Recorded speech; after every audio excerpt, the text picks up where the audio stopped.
අද මේ පින්වතුන්ට හරි අගේ ඇති කාරණාවක් කියලා දෙන්න. මේ සිද්ධිය හරි පොදුම දෙයක්. මේ කියන්න යන දහම් කාරණාව හරි පුදුම සාහිත්‍ය දෙයක්. මොකක්ද මේ දහම් කාරණාව? ඉස්ලාම සූත්‍ර දේශනාවක් මතක් කරන්න. බුදුරජාණන් වහන්සේ වදාලා පින්වත් මහණෙනි, අනමතග්ගෝ යං භික්ඛවේ සංසාරෝ පුබ්බං කෝටින පඤ්ඤායති. මේ සංසාරේ ඊටමත් දීර්ඝයි, ආරම්භක කෙලවරක් පනවන්න බෑ. අවිද්‍යා නීවරණානං තණ්හා සංයෝජනානං සත්තා සන්දහවිතං සංසරිතං. අවිද්‍යාවෙන් වැහිලා තණ්හාවෙන් බැඳිලා සංසාරේ සැරිසරනවා. පින්වත් මහණෙනි, නුඹලට දකින්න ලැබේවි ගොඩාක් දුක් විඳින මිනිස්සු, ගොඩාක් දුකටපත් වෙලා පීඩාවටපත් වෙලා ඉන්න මිනිස්සු දකින්න ලැබේවි. සත්වයෝ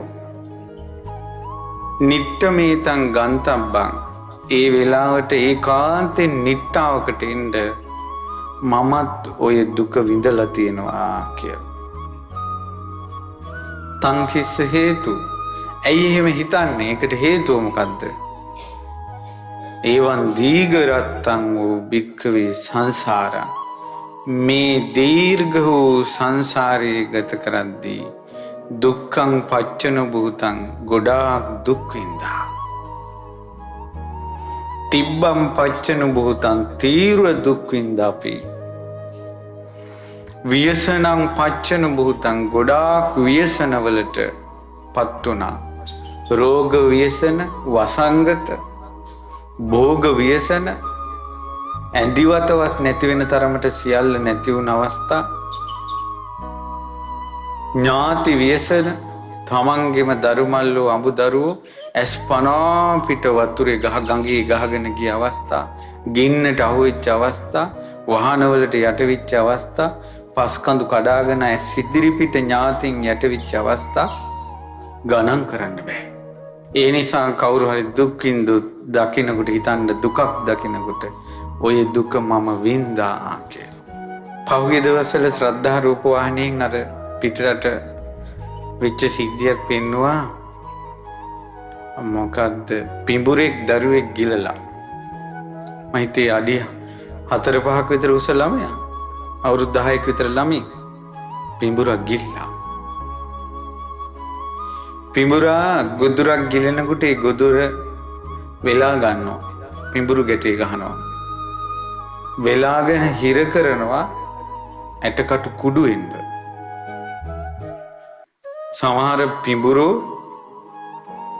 දිවියෝ කොටි පවා වෙලාගෙන ගිලිනවා. ඇටකටු කුඩු වෙනකල් පිඹුරක් ගැටෙන් තද කරනවා. තද කරලා ඔළුව පැත්තට කට දාලා විශාල කරලා මේ උඩ පැත්තෙන් ගැටේ ලිහිනවා. ලිහලියා ගිලිනවා. අර අවුරුදු 10ක විතර පුංචි දරුවා ওই විදිහට හිර කරලා වෙලලා කුඩු කරලා ගිලලා පස්සේ මිනිස්සු පිඹුර අල්ලගෙන ඔළුව ගැට කහලා බඩ පළලා ගන්නකොට ඉතින් මිනිහ තියෙනවා. අර ධර්මයේ ගලපන්න දැන් එවැනි වූ දුකක් දකින්නකොට ඒකාන්තයෙන් සිතන්න ඔය දුක මම වින්දා කියලා. සංසාරේ පන පිටින් පිඹුරන්ගේ බඩවල් වලට ගිය ගාන අවස්ථා වාර ගණන් කරන්න බෑ. එච්චර දුකක් සංසාරේ විඳලා ආපු අය අපි. දැන් ඔළුවේ කැක්කම උහුලා ගන්න බැරි වුණාට, තව කෙනෙක්ගේ සැර වචනේ උහුලා ගන්න බැරි වුණාට, දරුවන්ගේ නොපනත්කම් දෙමව්පියන්ට උහුලා ගන්න බැරි වුණාට, ඊළඟට තමන් ආදරය කරන අයකින් එන සිත් පෑරින් ඉවස ගන්න බැරි වුණාට, පන පිටින් සත්තුන්ගේ ඇඟවල් වලට ගියා අපි. දුක අමතක වෙලා. දුක අමතක වෙලා. පින්වත් මහණෙනි, ගොඩාක් සැප විඳින අය දකින්න පුළුවන්. ගොඩාක් සැප විඳින අය දැක්කට පස්සෙත් නිට්ටමේතං ගන්තබ්බං, නිට්ටාවකට එන්න ඔය සැප මම වින්දා කිය. හේතුව එච්චර දීර්ඝයි සංසාරේ. මහල් 7-8ක මන්දිරයක විශාල යාන වාහන තියාගෙන සොඳුරු අමුදරුවන් සමග පංචකාම සම්පත්තිය භුක්ති විඳිමින් සිටින යමෙක් ඔබට දකින්න ලැබුණොත් ඔබ හිතන්ට ශාස්ත්‍රඥ වහන්සේ විශ්වාස කරන්න, ඔබගේ ශ්‍රද්ධාව ගන්න ඉස්සරහට ශාස්ත්‍රඥ වහන්සේගේ වචනේ අදාහ ගන්නවා නම් ඔබ විශ්වාස කරන්න ওই සැපේ මම වින්දා. අද වෙනකොට කිසිවක් නැහැ. මනුස්ස ලෝකයේ ඇස් වලින් දකින්න තියෙනවා නම් මේ යම් යම් සැප සම්පත්, ඔය හැම සැප සම්පතක්ම අපි විඳලා තියෙනවද නැද්ද? විඳලා තියෙනවා. මනුස්සය විඳින දුක් අපි විඳලා තියෙනවද නැද්ද? විඳලා තියෙනවා. දැන් මේ කොරෝනා වසංගතයේට මේ වයසක ආච්චිලාම්මලා කියනවා අම්මෝ උපන්තිකට මේක දැකලා නැහැ නේද? ඔක්කොගෙම කටවල් වහලා අපෝ කොරෝනා කියලා. මේ ලංකාවේ වසංගතයක් ඇති වුණ කාලයක් කියන්නම්. මීට අවුරුදු 10 ගණනකට කලින් මේ ලක්දෙරණේ කෝටි සංඛ්‍යාත ධනී ජනයා සිටිපු කාලයක් තිබ්බා. පරාක්‍රම බහුව රජතුමාගේ කාලයෙන් වෙනකොටම ওই යුද්ධයට මැදිහත් වෙලා ওই අනුරාධපුර වන්නරුව මේ ප්‍රදේශවල කෝටි 3කට වැඩි ජනයා ඉඳලා තියෙනවා. දැනට ඉන්නේ කෝටි 2.5යි ලංකාවේ. කෝටි සංඛ්‍යාත ධනී ජනයා ගෙවල් හදාගෙන ඉන්නවා. අනුරාධපුරයෙන් කුකුලෙක් වහලෙට නැංගට පස්සේ වහලෙන් වහලෙට පනිද්දී ඒ කුකුලට අතරක් නැහැ. සමහරලාට පොළොන්නරිනුත් එහා තමයි කැලේට යන්නේ. එච්චර ගෙවල්. එහිව රාජධානි වලට පින්වතුනි කුමක්ද සිද්ධ වූයේ? ඒ කාලේ භයානක වසංගතයක් ආවා. ඒ වසංගතය ඇවිල්ලා ඇඟ රත් වෙලා ඇඟ වෙවුලලා වැටුණාට පස්සේ කවුරු හරි ඇල්ලුවොත් එයාට හැදෙනවා ඒක. ඒ නිසා නිවසේ කෙනෙකුට ඒ වසංගතය හැදුනොත්, හැදිලා වැටුනොත් එහෙම ගේ ඇතුලේ ඉන්න කෙනා ඉන්න තැනම බිත්තිය කඩාගෙන එළියට පනිනවා. අර දොරටුව පැත්තට එන්නේ නැහැ. ලෙඩා ආපු දොරෙන්වත් එන්නේ නැහැ. මේ පින්වතුන් විශ්වාස කරනවද? ওই විදියට වසංගතෙන් ලක්දිරණේ මිනිස්සු වෙනසිලා එක ගමට මිනිස්සු 2-3 දෙනා විතරක්ම ඉතුරුණා. ලක්ෂ සංඛ්‍යාත පිරිසක් මැරුණා. ඒක මදිවට නියගයක් ඇවිල්ලා මේ ගස් කොළන් ඔක්කොම වේලිලා ගිහිල්ලා දාගිය පතනක් වගේ වුණා ලක්දිරණ. දාගිය පතනක් පිච්චිලගේ හේනක් වගේ කලාතුරකින් තැනක කොළපාට තනකුල ගහක් තියෙනවා. සංඝයා ඈතින් දකින්නට අත් දෙක නල්ලි තියාගෙන සාදු කියපු මිනිස්සුම මහා වනයේට කඩා පැනලා හාමුදුරුවරු මරාගෙන මස් කෑවා. මේ ලක්දිරණේ එහෙව් ව්‍යසන, එහෙව් වසංගත ලංකාවේ තිබ්බා. එහෙව් එකේ මේවා මොනවද? එනිසා තමයි අප සමහරවිට ඒ වගේ කාලෙක අපි මිනිස්සු වෙලා හිටියනම් අපිත් එහෙම මැරිච්ච අය. ඒ වගේ යුග ගණනාවක් පහු කර ආවේ. මං අද ඔය සූත්‍ර කරුණත් මුල් කරගෙන අපූර්ව දහම් පණිවිඩයක් ඔබගේ සිතට දැනෙන්නට සලස්වන්නටයි මේ ධර්ම දේශනාව විස්තර කරන්න හිතුවේ. ඒ බණපදේ තමයි එකම අත්දැකීමට ආය අපිට මුහුණ දෙන්න සිද්ධ වෙනවා. ඔන්න අද ධර්ම දේශනාවේ මාතෘකාව එකම අත්දැකීමට නැවත සංසාරේ මුහුණ දෙන්න වෙනවා. අද ෆේල් වුණොත්, අද අපි ඒකෙන් පෙරදුනොත් සංසාරේ ආයම පෙරදි යනවා. මා ඒ කියෝ කාරණාව මේ ඇත්තන්ට තවත් තේරෙන්න අපිට ළඟදී ලැබුණ ලියමනාවක් මං කියන්නම්. ඒ ලියමනාව මට පාඩම්.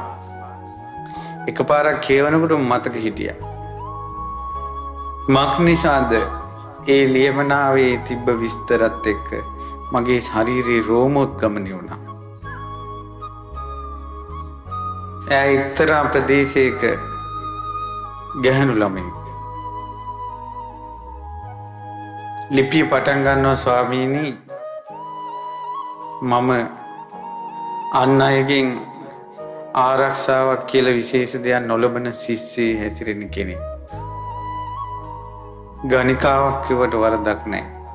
කුංචි කාලේම තුරුණු වියට ඇතුල් වෙනකොටම තරුණ වෙනකොටම හිතේ නොසන්සිඳෙන ආසාවක් තිබ්බා. හැම පිරිමියත් එක්කම ඉන්න ඕන කියලා. මේ කෙල්ලෙක් දැන් ලියනවා. ඒ හිතට එන ආශාව නතර කරගන්න බෑ. නිසා හොරෙන් සල්ලාල මිනිසුන් හොයන් ගියා.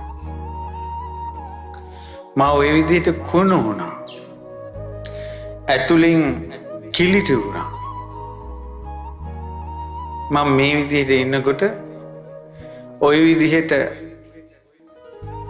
යන දිශාවක් නොදෙන පාපේම යනකොට අපේ ගුරු දෙවිඳුන්ට පින් සිදු වේවා. මේ ලොකු ස්වාමීන් වහන්සේ නිසා මට මහමෙවුනායි බණක් අහන්න ලැබුණා අහම්බෙන්. ඒ ධර්ම දේශනාව ඇහෙනකොට මට හිතුණා මං කරන වැඩේ පව්. මං කරන දේෙන් මම මැරිලා නිරේ යනවා. මං ආයෙමත් බණ ඇහුවා. අහන්න බය හිතෙනවා මං කරන පව් ගැන. ඒත් මට පව් නතර කරගන්න බෑ. අද බණ අහනවා හෙට ආයෙත් මිනිහෙක් කියන්න හිතෙනවා. මට නතර කරගන්න බෑ මගේ හිතට එන අකුසල. ඔහොම ඉදින් මම තවත් ධර්මය අහලා මම හිතුවා මට නැගී හිටින්න තියෙන්නේ බඹසරේ. මම බ්‍රහ්මචාරී වෙනවා කියලා. දැන් මේ ජීවිතේ නොමග ගිය කෙල්ලෙක්. බෑ. ආයෙත් හිතට එනවා. සමහර වෙලාවට රාත්‍රී කාලේ මගේ හිතට ඒ නරක අදහස් එද්දි මම නිදාගන්න නැතුව සක්මන් කර හිටගෙන ඉඳගෙන ඒ ඉරියව් තුනෙන් විතරක් අඬා රැය පහන් කරනවා. මගේ හිතේ අකුසලයේ දුරු වෙනකල් මං අඬනවා. වෙහෙරක් ගානේ ගිහිල්ලා චෛත්‍යයක් ගානේ ගිහිල්ලා වැඳ මගේ පෞකාර ජීවිතේ මට එපා. මට බඹසරක් රැකලා මගේ පව් සෝදා ගන්න මට ලැබේවා කියලා මම පැතුවා. අසපුවක් ගානේ ගිහිල්ලා අයිනක ඉඳලා බණ අහගෙන හිටියා. මගේ පව් වැඩ මට දැන් තිත්ත වෙයි කියලා. මෙහිණි ආරාමයක් ගිහිල්ලා දුක් ගැනවිලි කියා සිල් ගත්තා. රැය පහන් වනතුරු අඬා හිටියා. දවසක් මම ප්‍රසිද්ධ පන්සලක් ළඟ පාර අයිනේ ගමනක් යන්න දහවල් 1ට විතර මත්දහනේ අවකාශ ටිකේ හිටගෙන ඉඳිද්දී මගේ හිතට එකපාරම සිතුවිල්ලක් ආවා. ආන්න බෝධින් වහන්සේ වැඩ ඉන්නවා. බෝපත් අහුලාපන් කියලා. මම කලින් හිතපු සිතුවිල්ලක් නෙවෙයි ඒක. මගේ හිතට එකපාරම හිතුණ සිතුවිල්ලත් එක්ක මම බෝධිය දිහා බැලුවා. වියලී ගිය බෝපත් ගොඩාක් බෝමුල වැටිලා තියෙනවා අර පන්සලේ. මහා අවකාශ එකේ මට බෑ. මට හිතුණා මට බෑ, මට යන්න බෑ දැන්. ආයෙත් හිතට කෙනෙක් කතා කළා. ඒයි පල දැන් පල අයින් කරවන් බෝපත්. මෙයාට කරන්ට් එක වැදුනා වගේ. දැන් මෙයා යනවා වේගින් බෝධිය ළඟට. බෑග් එක පැත්තකින් තියලා බෝපත් අහුල් දෙනවා. අවුවේ බෝධිය කොළ ඔක්කොම වැටිලා. මෙයාට හිතුණා ඇති කියලා. නතර කරන්න එපා. ඇහිඳපම් බෝපත්. උඹ මීට කලින් හිටියේ වේතරණී කියන නිරේ. උඹ ඒ නිරේට වැටුනේ කලින් ජීවිතයක සල්ලාලකමේ වැරදි කාමසේවනයේ දොරක්. තොගේ ඔය තියෙන්නේ පුරුද්ද වැරදි කාමසේවනයේ කාමයට ආසයක සසරී පුරුද්දක් උඹගේ. ඒ වගේම උඹ සංසාරේ බෝපත් අහුලලා බෝමලු සුද්ධ කරලා තියෙනවා. එම්බා ස්ත්‍රිය තෝ බෝපත් ඇහිඳුවාට මේ බෝමලුවේ පිච්චුනාට තෝ නිරේ යන්නේ. ඒත් උඹගේ පව්කම් නතර නොකළොත් නිරේ යනවා. උඹගේ පාපේ නැමැති සසර පුරුද්ද බෝධි උපස්ථානයේ නැමැති සසර පුරුද්දේ නසපිය. පුදුම නැද්ද මේ හිතවලට එන සිතුවිලි? ඈ මුළු බෝ මලුවම සුද්ධ කළා. ඊට පස්සේ හරි සතුටුයි. ආයිත් සිතට ආවා. සල්ලාලකම නැමැති සසර පුරුද්ද බෝධි උපස්ථානයේ නැමැති සසර පුරුද්දෙන් සිඳේවා. මේ කෙල්ලට තනියෙන් නම් ඔහොම හිතන්න බෑ. සත්පුරුෂයෙක්ගේ පණිවිඩයක්. එකපාර ආවද? ගොඩාක් ඈ තනියෙන් දුක් විඳා. විහෙර විහාර වැන්දා. සත්පුරුෂයන්ට දුක කියාගෙන ගියා. අවසානයේ තමයි හිතට ආවේ සත්පුරුෂ උපකාරය. කලින් අසුභ භාවනාව වඩන්න බෑ. ඊට පස්සේ දැන් මේ කෙල්ලට ගොඩාක් සතුටුයි. ඒ සතුටට මෙයා දැන් හරියට බෝධියට උපස්ථාන කරනවා. දැන් අර මේ සල්ලාලියෝ පිටිපස්සේ යන්න හිතෙන්නේ නැහැ. තමන්ගේ ඇඟ ගැන ආස හිතෙනවා. මේ කෙල්ල නිදාගන්න ඉරියව්වෙන් ඉන්නේ නැතුව හිටගෙන සක්මන් කරමින් ආයෙත් රෑ එළි වෙනකල් අඬා ඉන්නවා. මගේ ඇඟෙන් මං ආයෙ පව්කමක් කරන්නේ නැහැ. මගේ ඇඟෙන් පව්කාර ආස්වාදයක් මං විඳින්නේ නැහැ. ආයෙත් හිතට කෙනෙක් සම්බන්ධ වුණා. ස්ත්‍රිය නුඹ ඵලයන් ඒ බ්‍රහ්මචාරී මුනිවරියගේ ස්තූපේ වඳින්න. යසෝදරා රහත්තරණියකි. ඇගේ සිරිපතුලට පෑගෙන දූල්ලක් වයන්. තනියම හොයාගෙන උඩුපිල අනගාරික අසුපිතින යසෝදරා මහ රහත් සෑය වඳින්න ගියා. සෑය දිහා බලාගෙන ගොඩාක් අඬලා දුක කියලා බ්‍රහ්මචාරී උත්තමාවි මට ආශිර්වාද කරන්න. මට බඹසරක් ඕන. පෞකාර ජීවිතෙන් මට ගැලවෙන්න ඕන. ඊට පස්සේ උත්තමාවියට පැම් පිදුවා. ඊට පස්සේ මහා කශ්‍යප මහරහතන් වහන්සේගේ ගුණ සීකර කර පැම් පිදුවා. දැන් රාගසිතක් උපදිනකොට මම යසෝදරා රහත් තෙරණිය සිහි කළ සැනින් රාගසිතවිලි නැති වෙනවා. බෝමලුවේ ඉඳගෙන බෝමලුව සුද්ධ කරලා ඉවර වෙච්ච ගමන් භාවනා කරන්න හිතෙනවා. ඇස් දෙක පියාගත්ත ගමන් මලමිනියක් කුණු වෙවි යන හැටිම පේනවා. ඒ මාගේ ශරීරයට ගලපා නව ජීවිතකේම වඩනවා. ගත වූ අවුරුදු 15 තුල මගේ අතින් වෙච්ච වැරදි අතේ ඇඟිලි ගානටත් අඩුයි. එනමුත් එක වැරද්දක් ගෙනවත් මා දැන් දුක් වෙන්නේ නැහැ. ගඟක උඩුගම් බලා යද්දී පහළට පොඩ්ඩක් ගහගෙන එනවා කියන එක අරුමයක් නොවේ. මට වෙච්ච වැරද්දට වඩා හැදිච්ච කුසලයේ මට වටිනවා. මගේ හිතට දැන් මාස ගණන් එක රාග සිතුවිල්ලක් උපදින්නේ නැහැ. මං ඒ පිරිසිදු බඹසරින් මගේ කිලිටි ජීවිතයේ හේදුවා. එනමුත් නිවන් දකිනා මොහොත දක්වා මේ හිත මා විශ්වාස කරන්නේ නැහැ. අලු යට සැඟවී තිබෙන ගිනි පුපුරක්සේ නැවතත් මතුවෙන්න පුළුවන් ඒ රාග හිත. ඒ ශාස්ත්‍රුන් වහන්සේගේ අවවාදය සිහි කරලාම මම සුවපත් වුණේ යම් ප්‍රතිපදාවක් නම් ඒක නතර කරන්නේ. අදටත් මම බෝධි උපස්ථාන කරනවා. මේ අත්වලින් බෝපත් ඉවත් කරනවා. යසෝදරා උත්තමාවිය සිරසේ තබාගෙන මා වඳිනවා.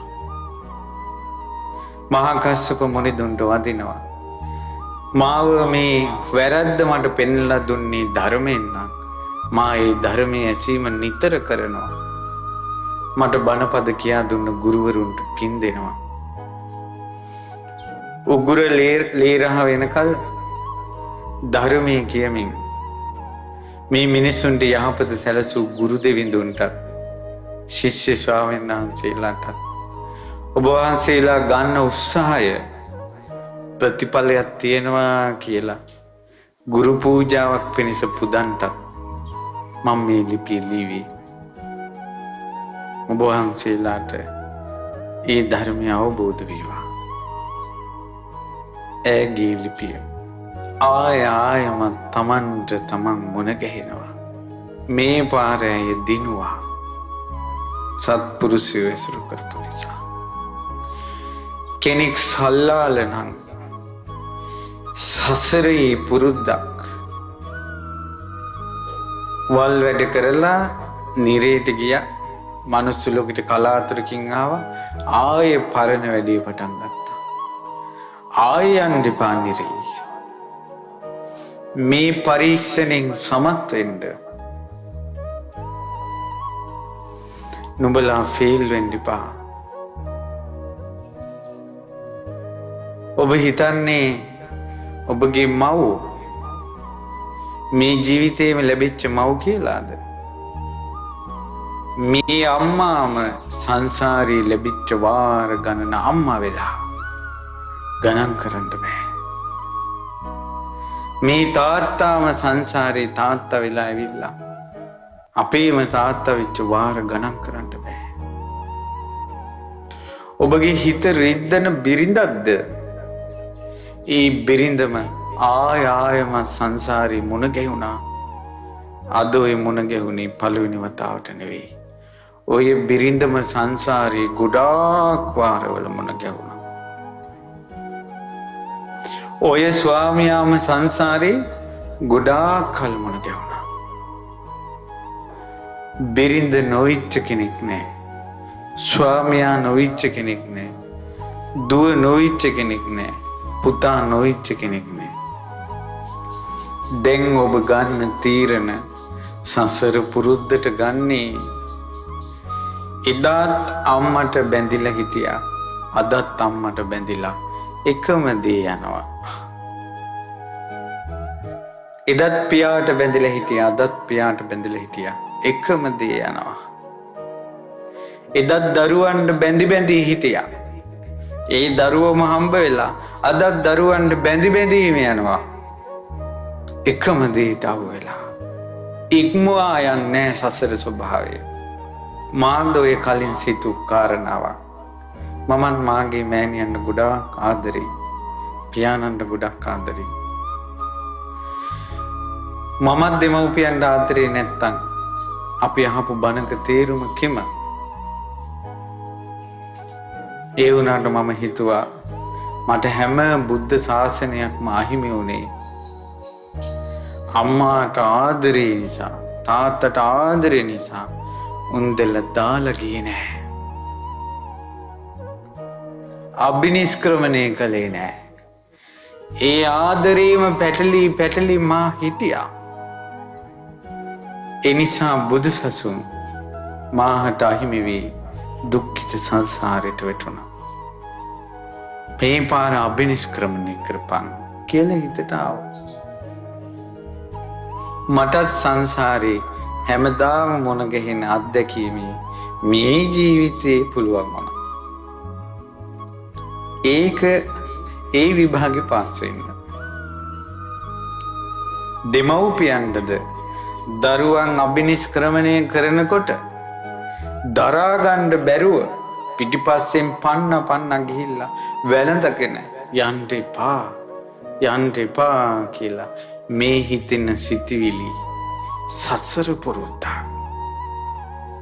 එදත් අත්හැරියේ නෑ, අදත් අත්හරින්නේ නෑ, මෛත්‍රී බුද්ධ ශාසනෙත් අත්හරින්නේ නෑ.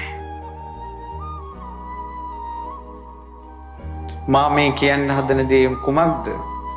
මෙච්චර බණ ඇහිලාවත් එක අඩුපාඩුවක්වත් හදාගන්න නැත්තම් අනාගතේ බුද්ධ ශාසනයකත් පෞකාර කමේම ඉඳීවි. පරණ පුරුද්දෙම ඉඳීවි. ඇයි? එකම දේට ආය මුහුණ දෙන්න සිද්ධ වෙන නිසා. මා ඔය කියන කතාව තවත් පිළිගන්න අමාරු නම් තවත් කාරණාවක් කියන්න. ස්වාමියා මල සොවින් වැළපී සිටිනවා තනි ගෙදරක තනි ස්ත්‍රියක්. තුන් ලෝකයක සත්වයන්ගේ සිත් දකින තථාගතයන් සම්මා සම්බුදුරජාණන් වහන්සේගේ මහා කරුණා ඇසට ඒ ස්ත්‍රිය පෙනුණා. පිණ්ඩපාතේ වඩින ගමන් ඒ නිවසට වැඩියා. ඇසෝකී වෙලා අතපය වාරුනේ අර පිළිකන්නේ වැටිලා අත් දෙක එකතු කරගෙන මිදුලේ වැඩ ඉන්න බුදුරජාණන් වහන්සේ දිහා බලා ඉන්නවා. නැගිට ගන්න ඇයට පණ නෑ. සෝකේ උපාසිකාව මොකද මේ සෝකේ? මගේ ස්වාමියා නෑ. භාග්‍යවතුන් වහන්සේ වදාළා, නුඹ තවත් ශෝක කරනවද? සංසාරේ ඇඬුවා මදිවට කඳුළු පියදාගෙන බඹලව ගිහිල්ලා ආයෙත් ඇවිල්ලා සංසාරේ පුරුද්දට මිනිහා මල දුකට අඬනවද? ස්වාමීනි, මොකද්ද ඔය කතාව? නුඹ බොහෝ ඈත කාලේ දුප්පත් ගමක ඉපදුනා උඹරී කියලා. හරි ලස්සන හැඩවැඩ කෙල්ලේ. රටේ බ්‍රහ්මදත්ත රජුරෝ රටේ තොරතුරු හොයන්න විස්මාරු කරගෙන යද්දී මේ නිවසේ නැවතිලා මේ කෙල්ල ගැන හිත ගිහිල්ලා විවාහ කරගෙන කිව්වා, සොඳුරුයි මම තව දවස් කිහිපයකින් එන්න. නුඹ හිටපන්. මාලිගාව ඉඳලා දුප්පත් ගමට පාර සමතලා කළා, සුදු වෙලි අතුරලා වියම් බැඳලා උඹරීගේ නිවසේ මිදුලේ රත්තරන් කන්දක් හදලා රන් කාවණු කන්දක් උඩ උඹරී මේ කුමාරිකාව තියලා සොලොස් පැන් කලයකින් සුවඳ වතුරෙන් නාවලා රාජ ආභරණ වලින් පළඳලා අශ්ව රථේ රන්සිවිගේ වඩම්මලා අගබිසෝ කළා. දුප්පත් ඇයට එච්චර සැපක් දුන්න. රජ්ජුරුවන්ට, බ්‍රහ්මදත්ත රජ්ජුරුවන්ට පණයග වගේ 100 ගුණයක් ආදරේ. අද කාලේ කියන්නේ මම මගේ ජීවිතයටත් වැඩිය ඔයාට ආදරේ කියලා. තමන්ගේ ජීවිතයටත් වැඩිය 100,000 ගුණයක් ඔහුට ආදරේ. ඊට පස්සේ ඔහොම ඉන්නකොට රජ්ජුරුව මල හදිසියේ දරා ගන්න බෑ උඹරේ පිසවට.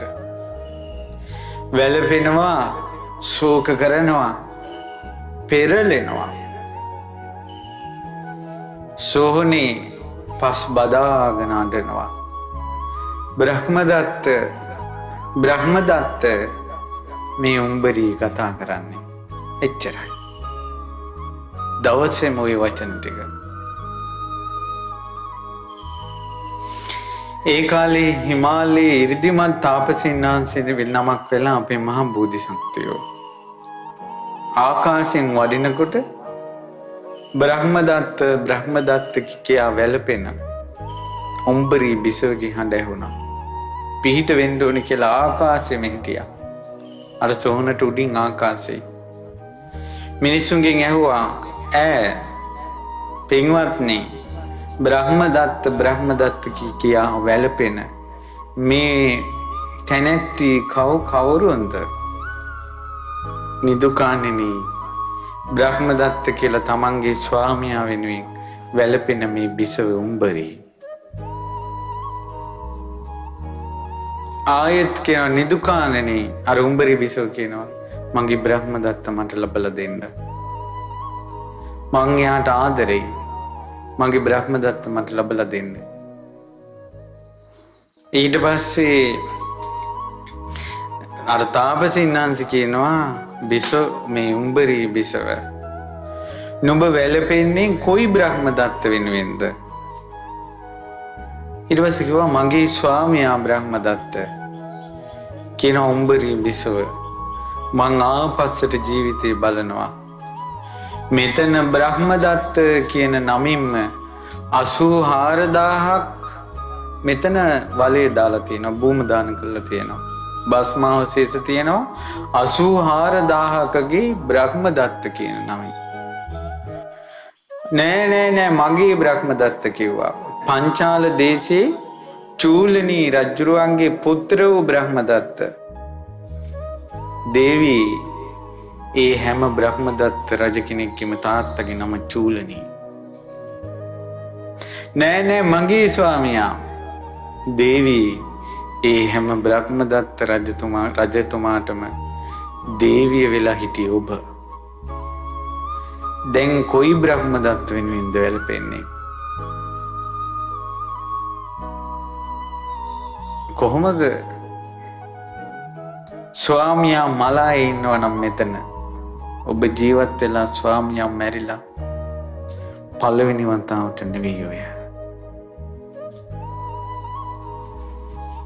ඔබ දරුවේ දෙන්නේ කිද්දින් ස්වාමියා ඔබ දාලා ගිහිල්ලා පළවෙනි වතාවට නෙවෙයි. දිවස් තියෙන කෙනෙක් ඉන්නවා නම් ජීවිතේ ආපස්සට බේනවා නම් කියයි උඹ ඔය දාලා ගියේ 84000 වෙනි වතාවට කියලා. 84000 වතාවක් දාලා ගිය මිනිහව මේ ජීවිතේ බැන්දා.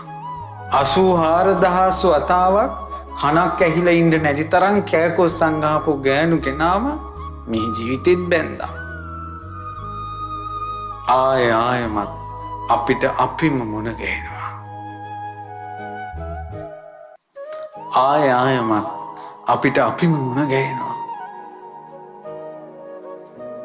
ඔන්න ආස කරන සසරේ ස්වභාවය. දැන් මේ ජීවිතේ අපි මේකෙන් පාස් වෙනවද ෆේල් වෙනවද? කියන්නේ ජීවිතේ තේරුම් ගන්නවද? මෝඩ විදිහටම ආයෙත් පතපතා යනවද කියලා තම නැනපමණින් වටහා ගන්න.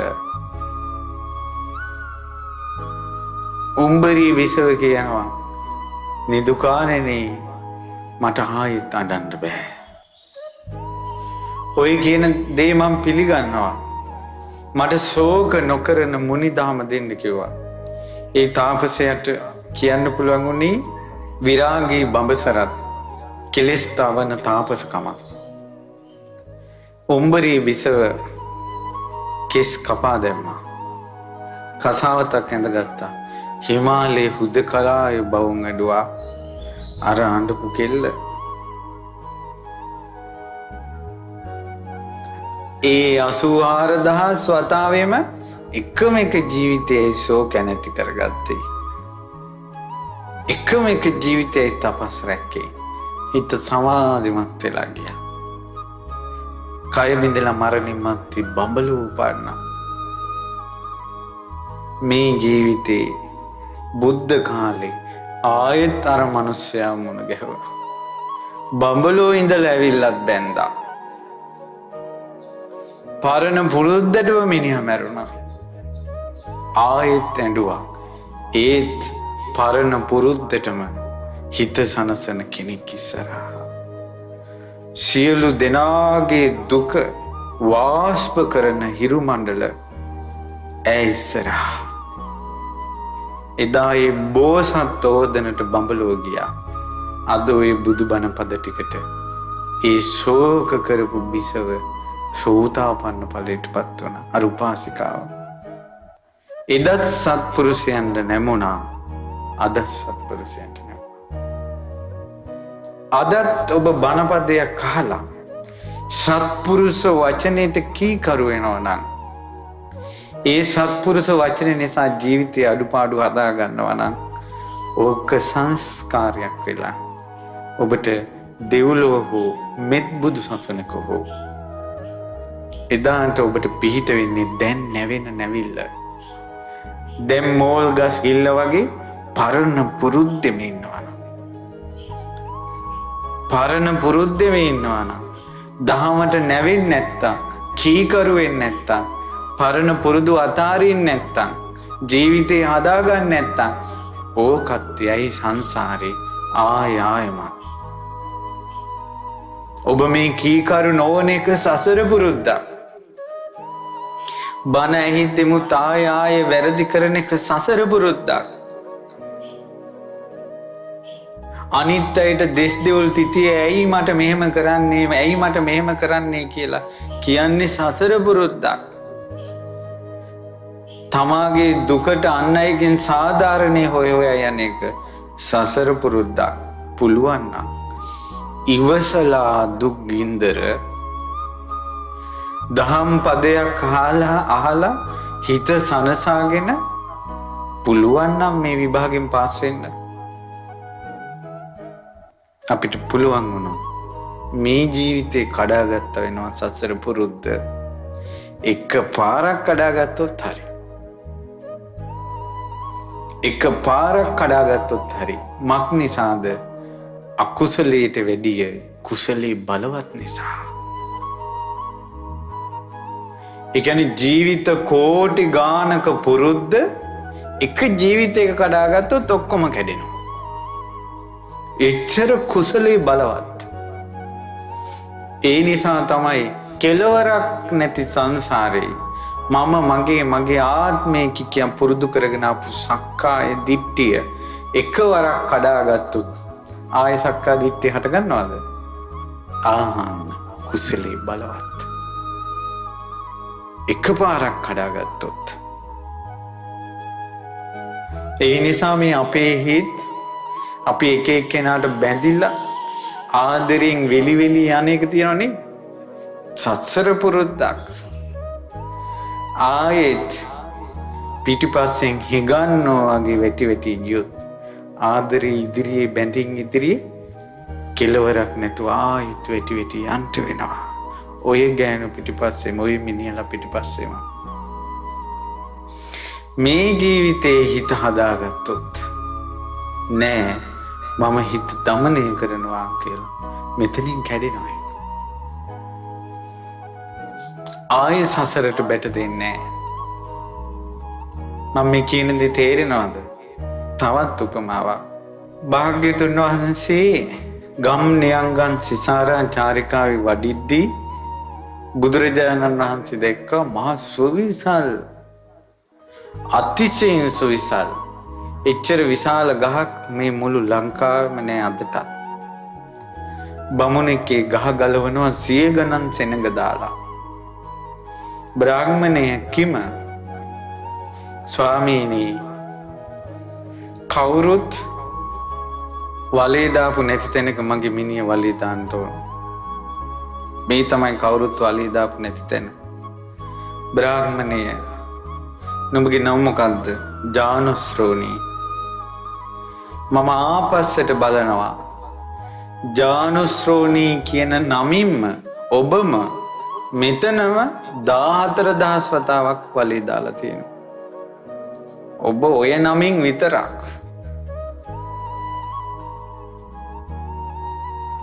අපි මේ ඉඳගෙන ඉන්න තැනම කී ගමනක් ඉඳගෙන ඉඳලා තියෙනවද? අපි නිදාගන්න හිස තියෙන තැන කී ගමනක් හිස තියලා තියෙනවද? දුටුවාද සසර? මේ දරුවන්ගෙන් බැටකන්නේ, දරුවෝ ආදරේ නැතුව අපිව රිද්දන්නේ මේ අම්මලා තාත්තලා. පළවෙනි වතාවට නෙවෙයි ඔය දරුවෝ. පළවෙනි වතාවට නෙවෙයි. භාග්‍යවත් බුදුරජාණන් වහන්සේටත් දේවදත්ත මුණ ගැහුනේ පළවෙනි වතාවට නෙවෙයි. ආයමත් මුණ ගැහෙනවා. එකම දරුවා 10000 වතාවක් එකම අම්මා වදනවා. මෙහෙමත් සංසාරයක්. එච්චර වදලත් තවම තෘප්තිමත් නැතුව මට දරුවෙක් ඕන කියලා සිතුවිලි පවත්තන. එකම බිරිඳ එක ස්ත්‍රියක් මේ කෝටි සංඛ්‍යාත කාන්තාව අතරේ එක ස්ත්‍රියක් 10000 වතාව ගානේ විවාහ වෙලා හැම කෙනෙක්ම දැන් විවාහ වෙන්න කෙල්ලක් හොයනවා. එකම පුරුෂයා 10000 වතාව බැඳලා සංසාරේ පවුල් කාපු කෙල්ල මේ ජීවිතෙත් පුරුෂයෙක් හොයනවා. මේ සත්වයාට කිම අතීතය අමතක වී ගියා. නොපෙනී ගියා. සංසාරයේ විසින් අමතක කරලා දැම්මා. ඒත් ලෝතුරා සම්මා සම්බුදුරජාණන් වහන්සේ වැහිලා තියෙන දේවල් හැරලා පෙන්නනවා. සංසාරේ මතු කරනවා. එක එක පාසකම්මලා දානෙ උයනකොට අනිවාර්යෙන් හදන ව්‍යංජන තියෙනවා. දානෙ කිව්වොත් ඒවා හදනවාමයි. ඔය නිතර කැමති ව්‍යංජන විය නොහැකිද සසර පුරුද්දක් විදිහට හිතට එන බව. උදාහරණයක්. දෙවුරන් විහෙරට පුන්නා කියන දාසිය පැමිණෙද්දී හැමදාම අග්ගල පිටි වලින් අග්ගල හදාගෙන එනවා. හැමදාම අග්ගල. පුන්නා දෙවුරන් විහෙරට එනකොට පොඩි හාමුදුරුවෝ කියනවා අද අග්ගලා ඇත්තටම අග්ගලා. ධම්සභා මණ්ඩපේ කතා වුණා. ඇත්තටම මේ අනේ පිටු සිටුතුමාගේ ගෙදර දූ තනතුරේ දැන් වැඩෙන්නේ දුවෙක් විදිහට මේ පුන්නා. දෙවුරන් විහෙරට එනකොට එක දවසට එක කැවිල්ල ගානේ හදාගෙන ඉන්න තරම් ඇයට පුළුවන් නේ. එයි මේ හැමදාම පිටි අග්ගලා. භාග්‍යවත් බුදුරජාණන් වහන්සේ දිවකණෙන් අසා වදාලා වැඩම කළා ධම්සභා මණ්ඩපේට. පින්වත්නි, ඇගේ සසර පුරුද්ද. ඇයි ස්වාමීනි? පින්වත් මහණෙනි,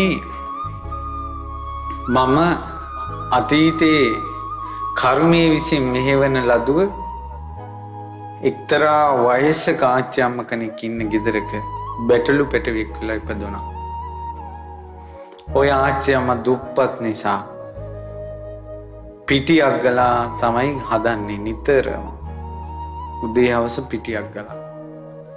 හදන පිටි අග්ගලා හදද්දී පුත්‍ර තනතුරේ බැටළු පැටිය තියා ඉන්නේ දරුවෙකුට වගේ ආදරේ. අපේ පොඩි එකාට කියලා පිටි අග්ගලා ගුලියක් හදලා අර බැටළු පැටියට කන්න දෙනවා. බැටළු පැටිය ඒකත් කනවා, වල් කාලා ඔහේ එනවා. පිටි අග්ගලා හදනකොටම අර ආච්චි අම්මට මතක් වෙන්නේ ඉස්සෙල්ලා පුතාට දෙන්න ඕන අර බැටළු පැටියට. ඒ ආච්චි අම්මා තමයි පුන්නා. බැටළු පැටියා වෙලා හිටියේ මම. පරණ සිත දෙවුරන් විහෙරට යනකොටම කොච්චර කැවිලි තිබ්බත් පිටි අග්ගලාම පුන්නට මතක් වෙනවා. එකම දේට ආයමත් මුහුණ දෙන්න වෙනවා. එකම දේට ආයමත් මුහුණ දෙන්න සිද්ධ වෙනවා. ඒ නිසා ඔබ දැන් ඔබගේ ජීවිතය වෙනස් කරගත්තොත්, දහමින් සූපත් කරගත්තොත්, දහම් අඩ ඇහෙනකොට කොයි තරම් දුරකින්දලා නමුත් ආවොත් දෙව්ලොව ඉපදුනත් මොන්න පංචකාමී තිබ්බත් දහම් හඬ ඇහෙන තැනට යනවා. පුරුද්ද. බුදු කෙනෙක් පහළ වුණ යුගයක, රහතුන්ගේ දහම් ගොස් පැතිරෙන යුගයක කොයි තරම් දුරට හිටියත් යනවා. පුරුද්ද. බෑ කියලා හිතුනොත් ඒකත් යනවා පුරුද්දට. බෑම තමයි. තව සසර පුරුද්දට යන දෙයක් තියෙනවා. සමහර අය පින්කම් කරද්දී මට මතකයි මම දන්න උපාසිකාවක් කින් මං ඇහුවා මේ පාර කටිනි බාරගත්තේ නැද්ද? බෑ හාමුදුරනේ ඒ දායක සභාවේ පිරිස අමෝතුයි. එක එක අදහස් වල ඉන්නේ. එක එක ඒවා කියනවා. ඉතින් ඕවා අහන්නත් බෑ. ඒ නිසා මම මේ පාර කටිනි බාරගත්තේ නෑ. ස්වාමීන් වහන්සේත් මට කිව්වා කටිනි බාරගන්න කියලා. මම බාරගත්තේ නෑ. මිනිස්සු විවිධ නිසා. එක එක කයි කතන්දර හදන නිසා. මං කිව්වා උපාසිකාව, මිනිස්සුන්ගේ රැවුම් ගෙරවුම් ඉදිරියේ නොසිදිය හැකි කර්මයක් උපද්දවන මහා කටින පින. කටින පින්කමක් කළොත් ධර්ම අවබෝධය කරන්න අවස්ථාවක් තියෙන එක කිසිසේත් මගහැරෙන්නේ නැහැ.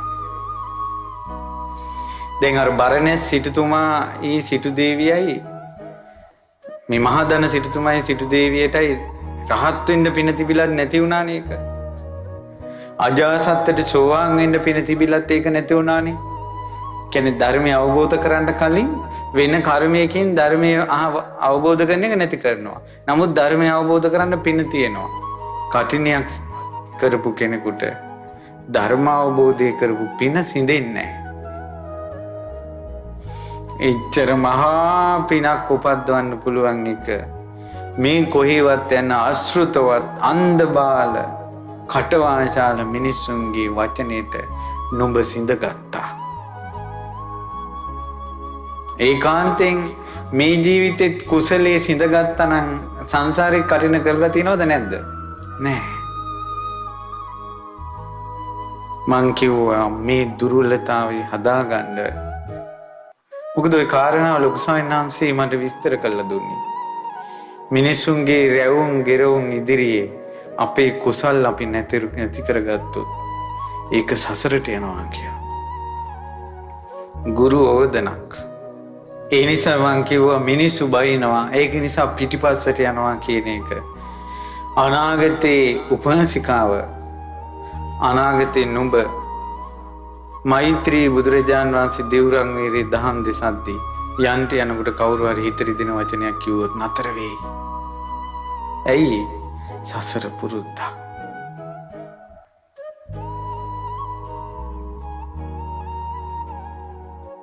දැන් ඔය සමහර අම්මලා ඉන්නේ මං ගිහිල්ලා බණ අහන්නම් අසපුවේ. මං යන්නම් පින්කම් වලට. උඹලා යන්න එපා. ලොකු දුව කොල්ල යවන්න එපා මහන වෙයි.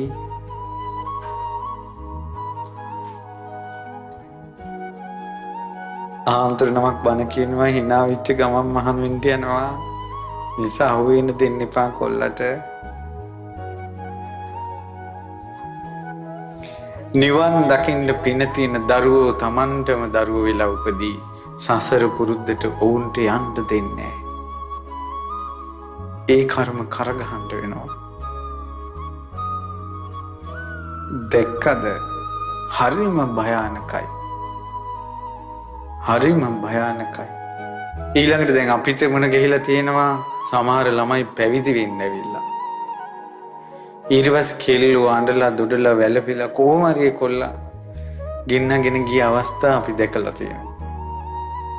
ඒකට මේ ජීවිතේ මහාන වෙන එක නැති වුණත් හිත ඇතුලේ මට නම් දුක හිතලා තියෙනවා. මේක සසරටත් යනවා නේද කියලා. එකක් ඒ කොල්ලට ස්ත්‍රියක් නිසා ඉස්සරහට තිබ්බ අඩිය පිටිපස්සට තියෙන එක සංසාරයට යනවා. අනිත් පැත්තෙන් ඒ කෙල්ලට තව කෙනෙක්ගේ පැවිද්ද වළක්වන එක සංසාරයට යනවා. පින්වතුනි මේක ධාතු ස්වභාවයක්. මේව නිතර පුරුදු කරනකොට හැරෙනවා මේ පැත්තට හිත. ඒ නිසා මම මේ කාරණාව කියන්න හිතුවේ අපිට යම් දේවල් එනවා තීරණාත්මකයි. මම මේ සීලේ රකින්නවද නැද්ද? මම මෙතන සංවර වෙනවද නැද්ද? ඒ සීලේ කැඩුනොත් ඔබ පරණ ලෝකෙටම ගියා. ෆේල් වුණා මේ පාර. ඔබ මේ ජීවිතේ සංවර වුණේ නැත්තම් ඔබ පරණ පුරුද්දටම ගියා. ඔබ පාස් වුණේ නෑ විභාගේ. දෙමුත් අඬා ඉන්නවා නම් ස්වාමියා නිසා, බිරිඳ නිසා, දරුවෝ නිසා, ප්‍රේමතිය නිසා, ප්‍රේමවන්තයා නිසා, බැඳීම් නිසා දෙනුත් අඬා ඉන්නවා නම් හිත හදාගන්න නැත්තම් ඔබ පෙරදුනා. මෙතෙක් කාලයක් අඬපු ඇඬිල්ලට මේකතු වුණා. මගේ බුදුරජාණන් වහන්සේ මහ වීදියේ වඩිද්දී ඒ මහලු බ්‍රාහ්මණයා දුවගෙන පැමිණ ඇවිත් බුදුරජාණන් වහන්සේගේ ශ්‍රී හස්තයෙන් අල්ලගෙන පුතා මගේ රත්තරන් පුතා කොහෙද බං කිව්වා. හොයනවා මමයි අම්මයි නුඹව. යන් නිවසට අතින් ඇදගෙන යනවා. මහලු බමුණි බුදුරජාණන් වහන්සේව අපේ බුදුරජාණන් වහන්සේ ඒ මහලු බැමිණිය නිවසේ සිටිනවා. ඈතින් එන ස්වාමියා රන් කඳක් රැගෙන එනවා. පුතා මගේ රත්තරන් පුතා කොහෙද ගියේ? දුවගෙන ආවා. මයි පුතාට මම මොන හරි දෙන්න ඕන. පෙන්සින් ගිත්තක් බෙදුවා. ඉඳගත්තා. දාන් දිසුවා භාග්‍යතුන් වහන්සේ. සෝවාන් වුණා. ඒ බ්‍රාහ්මණයා නකුල මාතා නකුල පිතා ජීවිත 500ක් අම්මයි තාත්තයි. ජීවිත 500ක් ලොකු අම්මයි ලොකු තාත්තයි. ජීවිත 500ක් පුංචි අම්මයි බාප්පයි. ඒ හැම ජීවිතෙන් පුතා වෙලා බෝධිසත්වයෝ සම්බුදුන දෙතිස් මහා පුරුෂ ලක්ෂණයන්ගෙන් හෙබි බුදුරජාණන් වහන්සේ දකින්න කොටත් පුතා කියලා සංඥාවක් ඇති වුණා. ආයෙමත් සංසාරේ අපි මුණ ගැහෙනවා. උඹ එපා කියලා පැතුවට එයාම මුණ ගැහෙනවා. වලක්විය නොහැකි සසරේ තරම් දීර්ඝයි. අපේ සංසාරයේ ඉදිරියේ අපේ සංසාරයේ උප්පත්ති ඉදිරියේ මේ ලෝක සංනිවාසයේ පුංචි මේ අසපු පුංචි වෙන තරමට ඉන්න මිනිසුන්ට එහෙම යද්දි නිතර මුණ ගැහෙනවද නැද්ද? ඒ වගේ එච්චර උප්පත්ති ආයමත් ඉපදෙනවා. තිරිසන් වෙලත් උපදිනවා. ලේසි නෑ මේක. ඒ නිසා සංසාරේ කැපවීමෙන් සිල් රැක එක පෝයක්වත් මං අරින්න නැතුව සිල් අරන් නිතර ධර්මය අහමින් දන්සලක් වගේ අතින් දන් දෙදී සංසාරේ අපි ආවේ නැහැ. මේ ජීවිතේ පුරුදු කරගත්තොත් අපි ජීවිතේ අලුත් පැත්තකට යනවා. කන් යොමාගෙන බණපද ඇහුවොත් ඒකත් සංස්කාරයක්. ඉක්මනට දහමට කන් යනවා.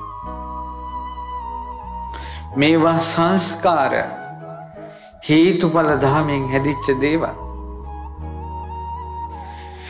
ඒ නිසා මේ සංස්කාර තමයි බුදුරජාණන් වහන්සේ ඉදිරියේ වුණා ඉස්මතු වෙන්නේ. තව කොතේකුත් නම් දේවල් තියෙනවද? ජාතක කතා බුද්ධ දේශනා විදිහට තියෙන ජාතක කතා 550 ජාතකයේ කියමු. ඒ ජාතක කතා ඔක්කොගෙම තියෙන්නේ ආයෙමත් අපිට මොන හිතේව නෙවෙයිද? ඒ මහා තෙද ඇති මහා බල ඇති ඒ අඟුලිමාල මුනිතුන් දහමට එන්න පෙර සරණට එන්න පෙර කඩුවක් අමෝරාගෙන බුදුරජාණන් වහන්සේගේ පිටිපස්සේ 3 යොදුනක් දිව්වා. ඔබ හිතන්නේ ওই කඩුවක් අරන් දුවන එක පළවෙනි වතාවට කියලාද? මහා සුතසෝම කතාවේ නුගරුක්ෂේ දෙවියා ශ්‍රමණෙක් විදිහට ඉදිරියෙන් යද්දී කඩුවක් අරගෙන ඒ ශ්‍රමණයා පිටිපස්සේ යොදුන් 3ක් දිව්වා. අද වගේම කඩුවක් අරන් එදත් දිව්වා. සසර පුරුද්ද එදත් මිනී මරුවා අදත් මිනී මරුවා. එදත් සත්පුරුෂ අවවාදයට ඒක නතර කළා. අදත් සත්පුරුෂ අවවාදයට නතර කළා. සත්පුරුෂයන්ට අවනත වෙනවා කියන එක සසර පුරුද්දට යනවා. හොඳ වචනයට අවනත වෙනවා. එතකොට සත්පුරුෂයන්ගේ අවවාද ඉදිරියේ දඩබ්බර වෙන එක සසරට යනවා. සත්පුරුෂයෝ අතාරින එක සසරට යනවා.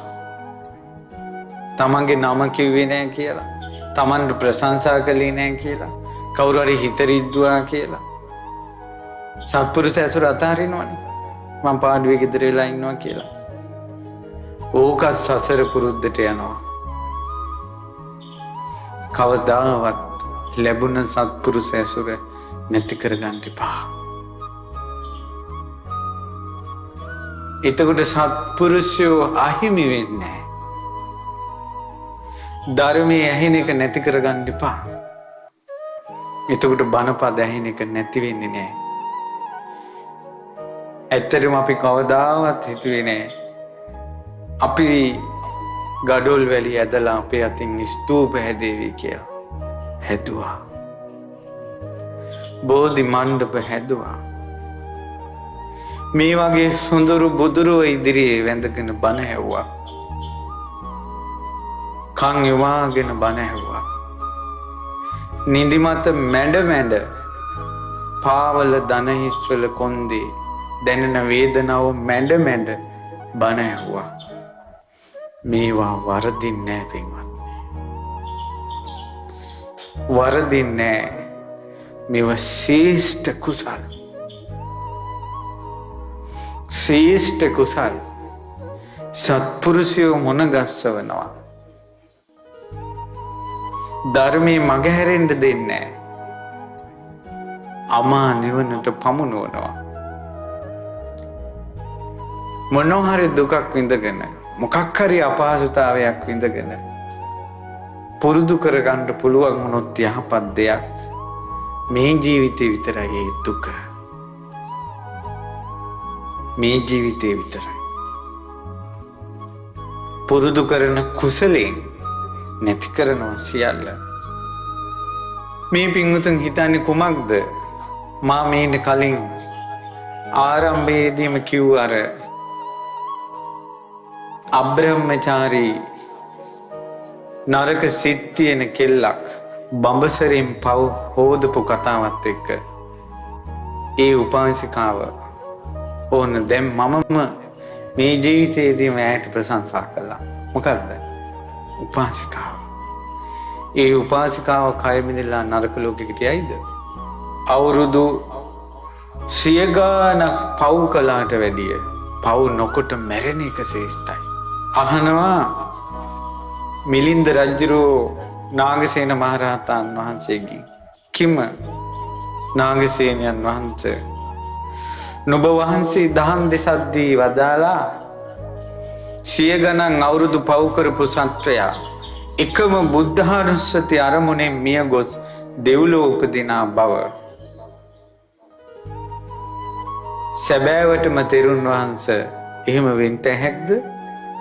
අවුරුදු 100ක් පව් කළා නෙව. කිම මහරජුනි පුංචි ගල් කැටයක් වතුරට දැම්මාට පස්සේ ගිලෙනවද? එහෙමයි ස්වාමීනි. මහා ගල් කැටයක් මහා ගලක් වතුරට දැම්මොත් ගිලෙනවද? පුංචි ගල් කැටෙත් ගිලෙන එකේ මහා ගල ගැන කවර කතාවද? කිම මහරජුනි ඔය ගල නැවක තැබුවොත් ගිලෙනවද?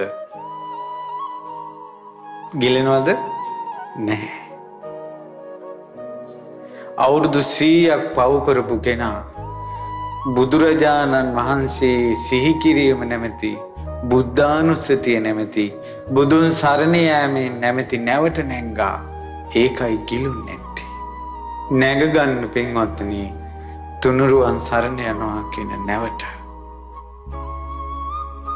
ඒ නැවට නැගගත්තට පස්සේ කොයි තරම් අපි අතරින් පව් කිරිලා තිබ්බත් අකුසල් කිරිලා තිබ්බත් ඒවාට අපිව නිරේට ඇදගෙන යන්න බෑ.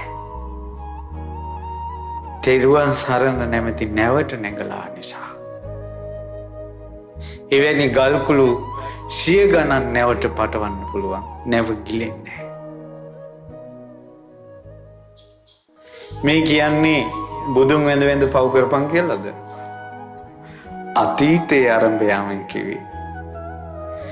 අද මේ ධර්මය අහලා ජීවිතේ වෙනස් කරගන්න කෙනාට මෙතෙක් කාලයක් කරපු පව ඒ ධම් තේජස ඉදිරියේ ඔහුට අදාළ නැහැ. පින්වත්නි හොඳට කෙනෙක් හිතක් වඩනවා නම් මේ ලෝකේ සත්වයා පව් කරන්නේ පව් කරනකොට ඔහුගේ සිත තුළ පිහිටන්නේ නැති කාරණා 4ක් තියෙනවා. ඒ තමයි පව් කරන වෙලාවේ මෛත්‍රිය පිහිටන්නේ. මුදිතාව පිහිටන්නේ. කරුණාව පිහිටන්නේ. උපේක්ෂාව පිහිටන්නේ.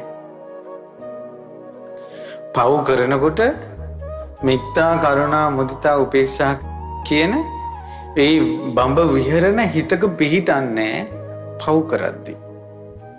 අකුසල් කරද්දී. ඒ නිසා ඒ හිත්වලට කියනවා රාගෙන් ද්වේෂයෙන් මෝහෙන් පටු වුණා කියලා. මේ ලෝකෙ සියලු සත්වයෝ පව් කරන්නේ පටු හිතකින්. ඉතින් පින්වත්නි බුදුරජාණන් වහන්සේ දේශනා කළා කෙනෙක් මෛත්‍රිය වඩනකොට හිත පුළුල් වෙනවා, අප්‍රමාණව හිත පැතිරෙනවා. මුදිතාව වඩනකොට අප්‍රමාණව හිත පළල් වෙනවා. කරුණාව වඩනකොට උපේක්ෂාව වඩනකොට තොර මෙත්තා කරුණා මුදිතා උපේක්ෂා කියන බඹ විහරණ කෙනෙක් වැඩුවොත් එහෙම පටු හිතකින් කරපු කර්ම ඒ අප්‍රමාණ හිතේ විපාක දෙන්නේ. ඔන්න කර්ම විපාක නොදෙන තව ක්‍රමයක්. දැන් අන්දහන් අවවාදයක් දෙන්නම් අවසාන වතාවට තවත් භයානක සංසාර ගමනක් ගැන. අපි සියලු දෙනා කර්මයෙන් බැට කන අය. සියල්ල දන්නා වූ සියල්ල දක්නා වූ බුදුරජාණන් වහන්සේ වදාළා මේ කර්මයේ විවිධත්වයක් තියෙනවා කියලා. මා මේ කියන දේ කන් යොමු කරගෙන අහන්න. මම හිතනවා මං උත්සාහ කරනවා ලොකු අයටත් පොඩි අයටත් තරුණ අයටත් මහලු අයටත් ඔක්කොටම තේරේවා කියලා වැටහේවා කියලා මම මේ කියන දේ. බුදුරජාණන් වහන්සේ වදාලා කර්මය ගැන මේ විදිහට අත්ති භික්ඛවේ කම්මං නිරය වේදනියං. එක් කර්මයක් තියෙනවා පින්වත් මහන්නේ කර්මයක් තියෙනවා ඒක විපාක දෙන්නේ නිරේ. ඒක මනුස්ස ලෝකේ විපාක දෙන්නේ නැහැ. එයා නිරේ ඉපදෙන කල්ලි කර්මය තියෙනවා. අත්තිභික්කවේ කම්මං තිරච්ඡාන යෝනින් වේදනිය. තිරිසන් යෝනී ඉපදිලා විඳවන කර්මයක් තියෙනවා. ඒක විපාක දෙන්නේ තිරිසන් ලෝකේ. තව දෙනවා අපේ කර්ම ඒව විපාක දෙන්නේ പ്രേත ලෝකේ. තව තියෙනවා කර්ම ඒක විපාක දෙන්නේ මනුස්ස ලෝකේ. තව තියෙනවා කර්ම ඒක විපාක දෙන්නේ දෙව්ලොව. දැන් මම කියන්නේ ගියේ මේකයි. නිරේ විඳින කර්ම විපාක දෙන්නේ නිරේ. ඒත් මිනිස්සු කියනවා මම පුදුම අපා දුකක් විඳින්නේ. ඇහිලා නැද්ද? මාහට නම් ඇසී තිබෙනවා. අපා දුකක් අපා විඳින්නේ කියලා. නිරා දුකක් විඳින්නේ කියලා. එතකොට ඒ කතාව හරිද? වැරදි. අපායේ දුක මනුස්ස ලෝකෙ විඳින්න නැහැ.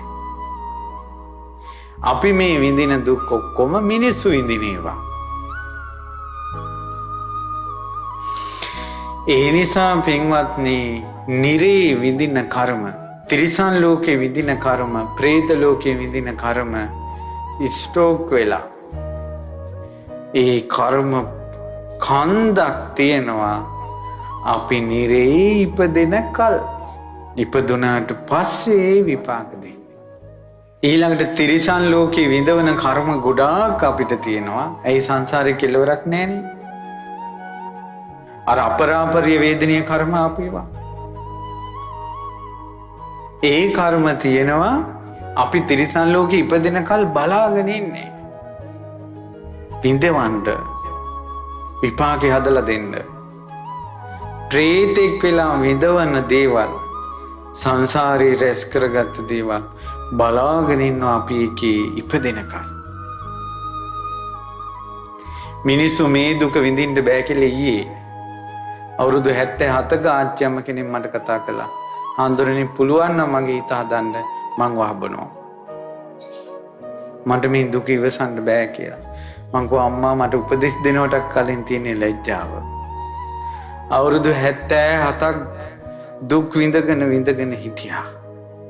අවසානයේ වලපයයි ගොඩපයයි තියෙද්දි බැරියෝ කියලා මැරෙන්න හදනවා. එතකොට දුකට විසුදුම විදිහට දකිනවා මරණය. චතුරාර්ය සත්‍යයේ මරණය කියන එක අයිති මොන ආර්ය සත්‍යයටද? දුක නම් ආර්ය සත්‍යයට. දුක එපා කියලා පැතුවේ මොකද්ද? දුක. එතකොට මැරිලා ගිහිල්ලා උපදින්නේ තිරිසන් ලෝකේ නම් තොංගානක පාප කර්ම ගොඩක් බලාගෙන ඉන්නවා තිරිසන් ලෝකෙට එනකල්. එතකොට මේ මැරෙනවා කියලා සියදිවි හානි කරගන්නවා කියලා කරන්නේ මොකද්ද? ඊළඟ පාපයට කර්ම ටික විඳින්න දොරටු ඇර ගන්නවා. බලෙන්ම දොරටු ඇර ගන්නවා.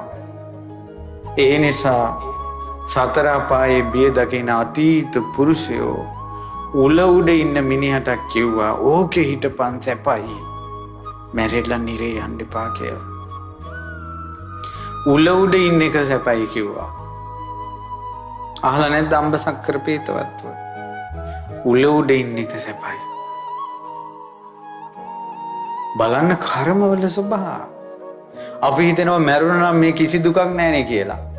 එන්නකල් ඉන්නේ අපි වෙහෙට. පින්වත්නි, ඔයාලගේ ගෙවල් වල අඹ ගස් තියෙනවා. තව මොනවාරි පළතුරු ගස් ඇති. පේර ගස්, මොකද කොස් ගහක් හරි ඇති. ඔය අඹ ගහේ කොළ හැලිලා දළු වෙන කාලයක් නැද්ද? තියෙනවා. වාරෙට මල් පිපිලා ගෙඩි හට ගන්න කාලයක් නැද්ද? තියෙනවා. සමහර අඹ ගස්වල අඹ පිරීලා අතු පාත් වෙලා ගෙඩි එල්ලිලා.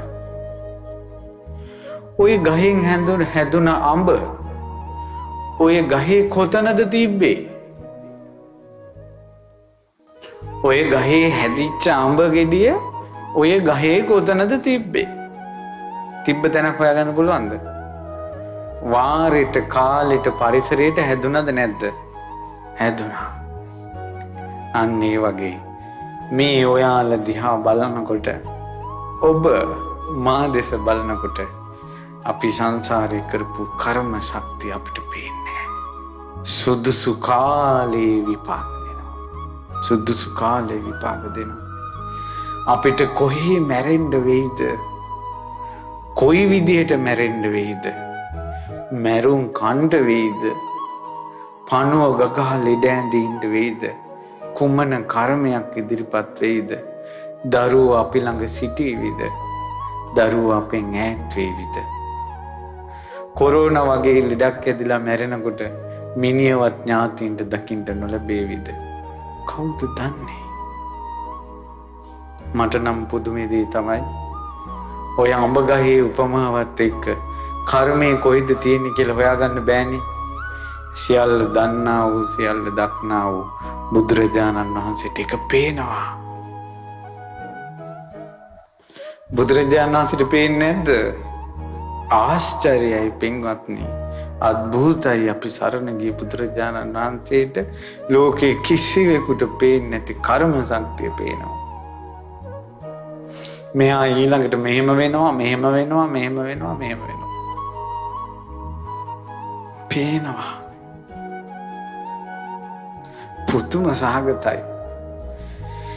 දිවි හිමියෙන් සරණ යන්න බුදුරජාණන් වහන්සේ පුංචි ළමා ලපටි අය අතරින් පොඩි ඈයෝ බුදු ගුණ කිව්වොත් බුදුරජාණන් වහන්සේට සාදර ගෞරවයෙන් වැඳුත් බුදුරජාණන් වහන්සේට ආදරය කළොත් බුදුරජාණන් වහන්සේගේ ධර්මය අහන්න ආස කළොත් දරුවනේ මේ ලෝකෙ කෝටි සංඛ්‍යාත ළමයි අතරේ ඔයාලා මැණික්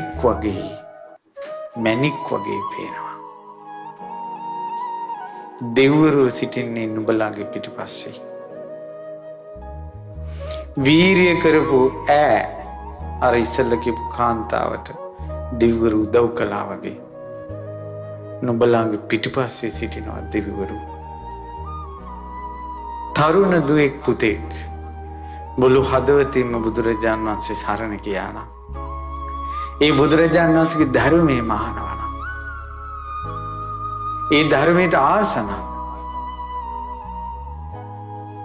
ඒ ධර්මයට ද්වේෂ කරන්නේ නැත්තම් ඒ තරුණ දුව පුතා තරුණ සමාජයේ බොරළු මැද මැණික් වගේ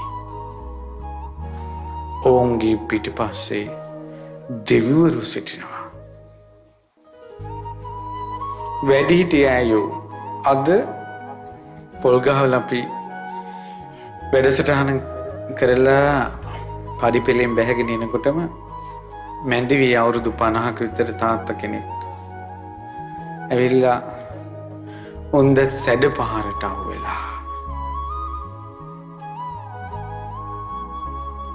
ෆෝන් සැඩ පහරට මේ ඉස්කෝලේ 2 වසරට ගිය තාප්පච්චිලා මේ ෆෝන් එක පිහින් තිගෙනගෙනනේ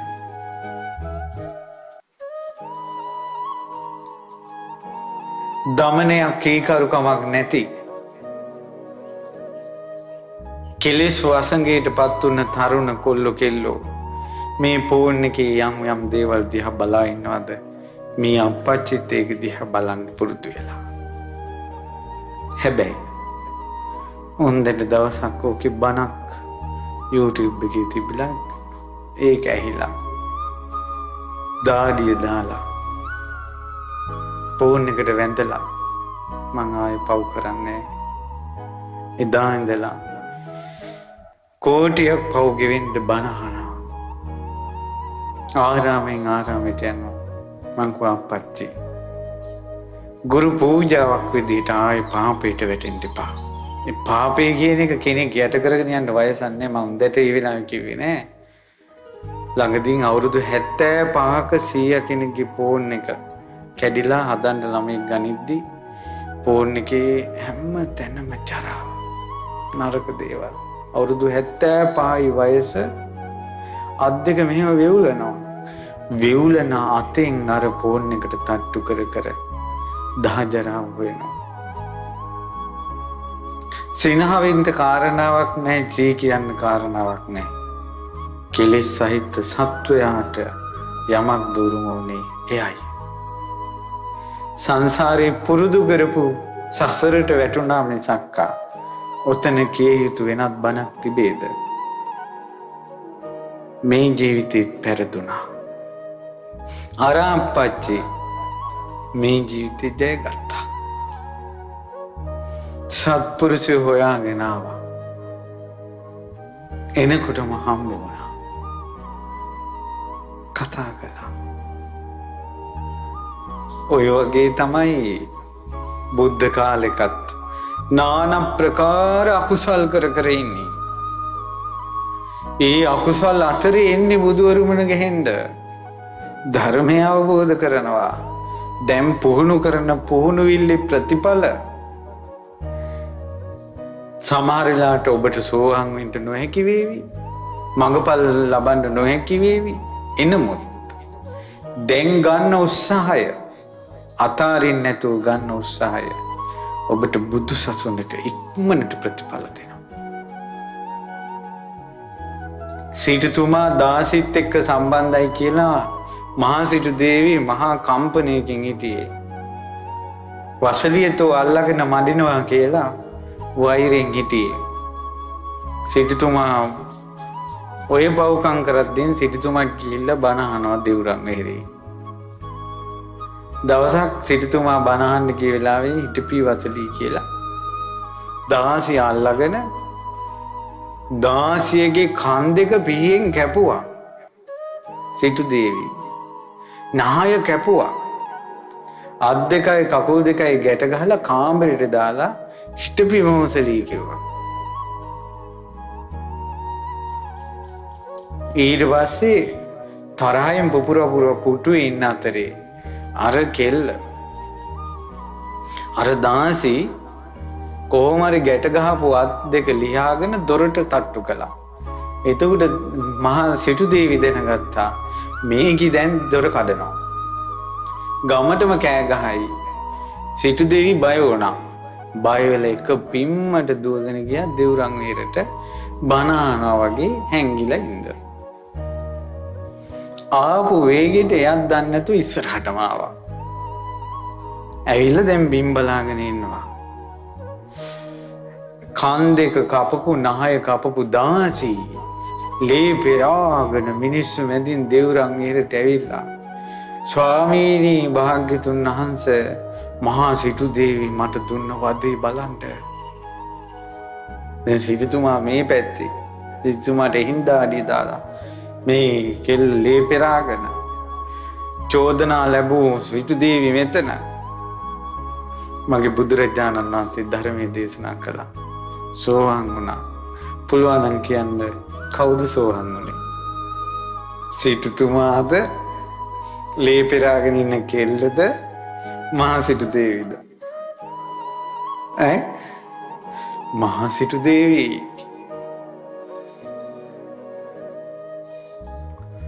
කන් කපාගෙන ගිහිල්ලා මඟපල් ලැබුවා. පුදුමයි. මේ ජීවිතේ ගන්න නෙවෙයි. ඒ වෙලාවේ ඇත්තට මහා සිටු දේවි සියල්ල අත්හැරලායි හොරුත් එක්ක බඩුව අහුවෙලා. රජ සිටු මැතිවරු ඉන්නවා. සභාවේ චෝදනා කරන්නේ කට උත්තර නෑ කියලා කියන්න බෑ.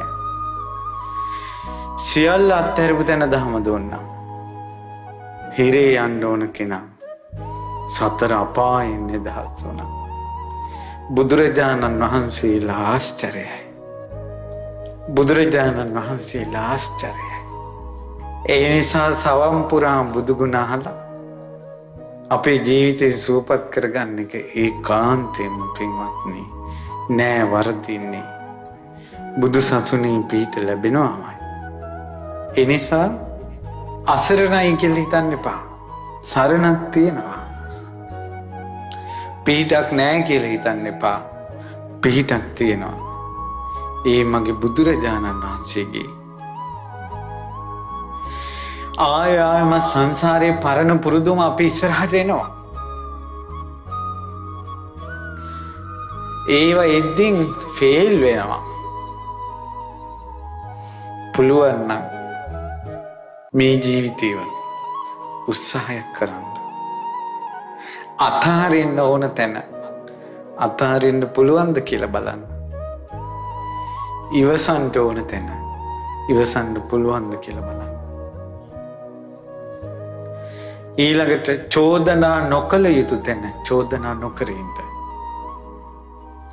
දරුවන්ගෙන්, ස්වාමියාගෙන්, බිරිඳගෙන්, දෙමව්පියන්ගෙන්, නැන්දම්මගෙන්, යේලිගෙන් කවුරු හරි ප්‍රතිවිරුද්ධ කෙනෙක්ගෙන් තාඩන, පීඩන, ගර්ජන, වද බන්ධන එද්දී ඉවසාගෙන දරාගෙන මේ පාර විභාග පාස් වෙන්න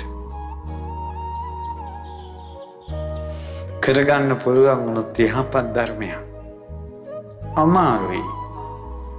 ඒ වුණාට සැප සලසන ධර්මයක්. ඔය දහම කාට හරි තේරෙනවා නම් ගෙවල් වල ප්‍රශ්න ගොඩාක් විසඳ ගන්න පුළුවන්. අපේ ජීවිතයේ අඩුපාඩු ගොඩක් හදා ගන්න පුළුවන්.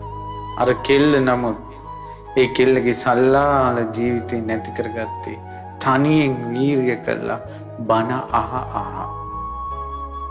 වමනාවක් තිබ්බා මට ගැලවෙන්න ඕන කියලා. නරක පුරුද්ද වගේම ඇයට පුරුද්දක් තිබ්බා බෝමලු සුද්ධ කරන සංසාර පුරුද්දක්. ඇති කරගන්න වෙහෙරට, පන්සලට, අසපුවට, මළුවට, සෑයට, බෝධියට ගොඩ වෙලාවක කැලිකසල සුද්ධ කරන්න.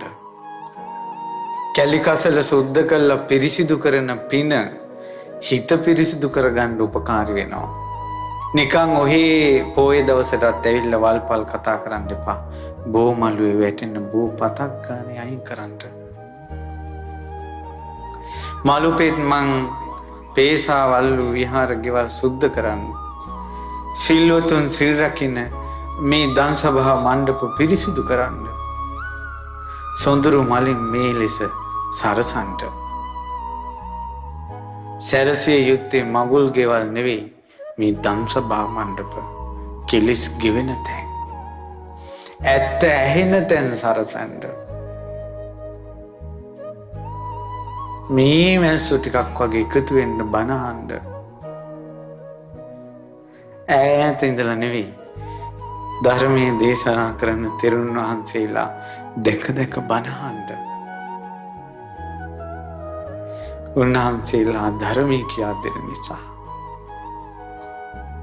එච්චරයි. ගොඩක් අය ආසා පාරේ ඉඳලා දකින්න, ඈතින් යනවා දකින්න. එහෙම නෙවෙයි. මහා ප්‍රජාපති උත්තමාවේ කියන මගේ සංසාරයේ පැතුමක් තමයි ධර්මාසනේ සිටින බුදුරජාණන් වහන්සේ දකින්නයි කියනවා. මං ගොඩාක් ආසා. ඒ රන්වන් රන් සිරිපා සංගල ළඟ වැඳ වැටෙන්නයි කියනවා මං ආසා. මහා ප්‍රජාපති රහත් තෙරණිය කියන්නේ කැමති දේ. මගේ බලාපොරොත්තු සඵල වුණා. ධර්මාසනේ දහම් දෙසන මගේ මොනිදුන් දෙස මම බලා සිටියා. ඒ වාග්යතුන් වහන්සේගේ රන්වන් රන් සිරිපා ළඟ මා වැඳ වැටුණා. දරුවෝ කැමති අම්මලා සිටිනවනම් ධර්මාසනේ දහම් දෙසන මගේ බුදුරජාණන් වහන්සේ වගේ පුත්‍රයෝ පතත්වා. ඔය තමයි බුද්ධ මාතාව ලෝකෙට කියපු ප්‍රාර්ථනා. අන් අයගේ සිත් නිවන, අන් අයගේ සිත් සනසවන ධර්මාසනේ දහම් දෙසන පුතෙක් පිනට ලැබෙන්නේ. ඒකයි ඒ බුද්ධ මාතාව කියන්නේ. ඉතින් ඒ නිසා මේ හැම දෙයක්ම සසර පුරුද්දක්. හැම දෙයක්ම කියලා කියන්නේ මේ ජීවිතේ බොහෝ දේවල්. මේක ඒකාන්ත පරමාර්ථ සත්‍යයක්, චතුරාර්ය සත්‍යය. නමුත් මේක ලෝක දහම. ආයමත් අපිට අපිම මුණ ගැහෙනවා. දැන් මමත් කල්පනා කළා. අපිත් හිතවත් අය ඉන්නවා, කතා කරන අය ඉන්නවා. අපිට හිතෙනවා මේ ආයමත් හම්බ වෙලා. හැබැයි මේ ජීවිතේ ආයමත් බැඳි බැඳී ගියොත් ආයමත් ආපු සංසාරෙට ආයෙමත් ආවි. මේ ජීවිතේ තීරණ ගත යුතු තැන් ගොඩක් තියෙනවා. බණ අහද්දී ගොඩාක් තීරණ ගන්න ඕන තැන් තියෙනවා. ඒවා හිමීට නුවණින් කල්පනා කර කර තීරණ ගන්න ඕන. ඒ නිසා මේ බුදුරජාණන් වහන්සේගේ ධර්මය විශේෂයෙන් හැම ගෙදරකම තියෙන්න ඕන අච්චරිය මනුස්ස පුත් වහන්සේ. කියවන්න ඕන 100 වතාවක්වත්.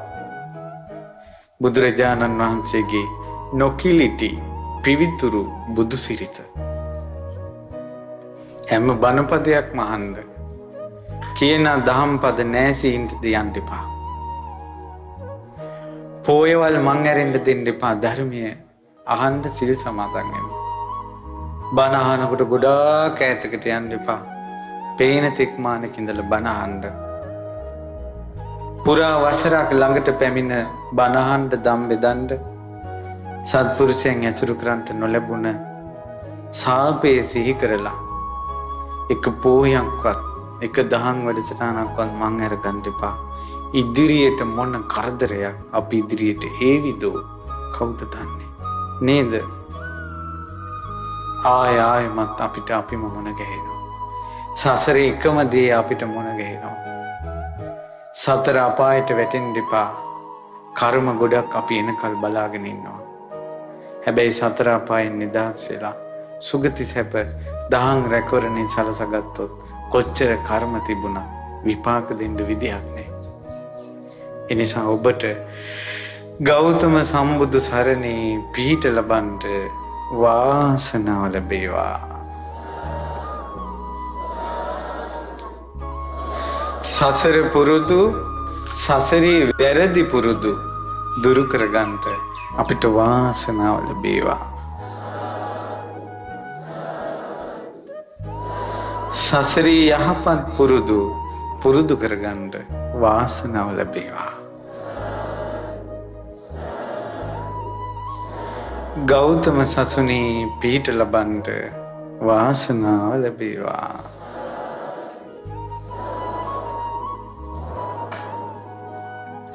ඉතින් පින්වත්නි, තඹකන්ද මහමෙවුනා භාවනා සොපුවේ සොඳුරු බුද්ධ ප්‍රතිමා වහන්සේ ළඟ ඉඳගෙන සසරෙන් නිදහස් වෙන ජීවිතේ තේරුම් ගන්න බණපදයක් කියන්ට ලැබීම අපිට වාසනාව. ඒ නිසා මේ ධර්මය ලෝකේ ලක්ෂ සංඛ්‍යාත පිරිසකට අහන්න ශ්‍රද්ධා රූපවාහිනියෙන් ලක්විරුගුවන් උදිලියෙන් අන්තර්ජාලයෙන් විකාශනය කරවන්නට දායකත්වයේ දරන්නේ අප්‍රේල් 9 වෙනි දිනට උපන් දිනය යෙදුන අබේරත්න වික්‍රමසිංහ මහත්මයාට සහ පවුලේ සියලු දෙනාට නිදුක් නිරෝගී සුවපත. සියලු පින් සියලු දෙවියෝ අනුමෝදන් වෙත්වා. දෙවියන්ගේ දිව්‍ය ආශිර්වාද වඩා වර්ධනය වෙත්වා.